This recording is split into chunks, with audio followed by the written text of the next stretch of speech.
KCRA3 News at 6 starts right now.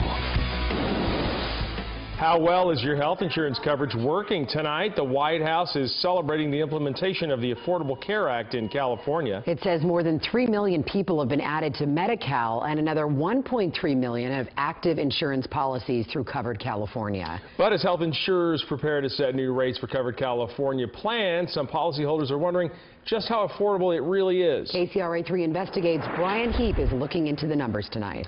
Kelly, the report card released by the White House today would suggest high marks for California since the start of the Affordable Care Act. But some of the people who have this new coverage give the program a different grade. Carol James and her husband run a small business from home. But lately, her work desk has been taken over by medical bills. She blames her Covered California policy. Very disappointed financially. I was sold to me under a different premise completely, and it wasn't what it has turned out to be today. The Jameses get subsidies to cover about 2/3 of their insurance premiums. In fact, their portion of the monthly payment actually went down last year. James says paying the premiums isn't the problem. It's paying the bills that come in after she visits the doctor. When I had private insurance, I didn't question everything that I was being charged for, and I certainly wasn't being charged for everything that I am being charged for now. It's having a negative impact on her health, too. Just recently, James says she learned her monthly prescription had gone from $11 to $40 with insurance. I no longer take it every day. Now I stretch it out to every third day or every fourth day. I can't take the medication every day because I can't afford to be paying $40 every month for it.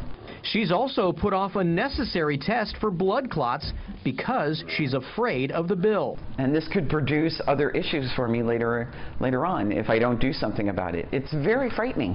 It's a very frightening situation. As a result, the Jameses may consider dropping Covered California. And if that happens, they wouldn't be alone. Last year, nearly 14% of Covered California policyholders, about 150,000 people, chose not to renew. Covered California says that's not unexpected, and the agency says more than half those people were later determined to be eligible for Medi-Cal. Others get coverage through new jobs or move out of state. And if they are Medi-Cal eligible, great. If they are Covered California eligible, great. We just want them to be covered.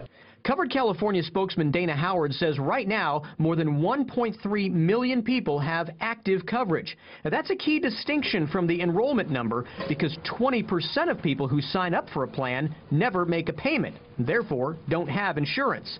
Howard says that, too, is not unexpected. We are ahead of where we need to be. I mean, our budget and our sustainability is absolutely rock solid. There is, you've heard people say, well, they're in trouble. It's not true. As for the cost of Covered California policies, Howard says rates have increased at a much slower pace than the health insurance industry as a whole. He says that's a credit to Covered California's buying power. We get in there and we work with the health plans, and we do some really hard negotiating with them. Still, he says consumers shouldn't be surprised to see a rate increase in late July. Increases are just part of our everyday life. Every single year, prices go up. But Howard says some policyholders may not see a difference because their subsidy will also go up. None of this translates to much help for Carol James, though. She wants to see more upfront pricing and fewer surprise bills. I think it's a good idea that we all have health insurance. I just think that it needs to be handled a little bit better. And Covered California says it's not done recruiting people. Just a few days ago, it finalized a new contract with a public relations firm to promote the program, and that contract is for 3 years at a cost of $157 million. That's not a small chunk of change, so what do you get for that? That's a good question, Golson. That's what I asked them today. The PR company says it'll be providing strategic, multicultural geared marketing toward all ethnic groups, and this means television ads, radio ads, posters, social media. And the emphasis, Golston, is not just on getting new people to sign up, but also on keeping those who are already in the program. Well, it still shows that people are still trying to figure out what this all is and what it all means. Yeah, a lot to understand, right? Yeah. All right. Thanks, Brian. Appreciate that.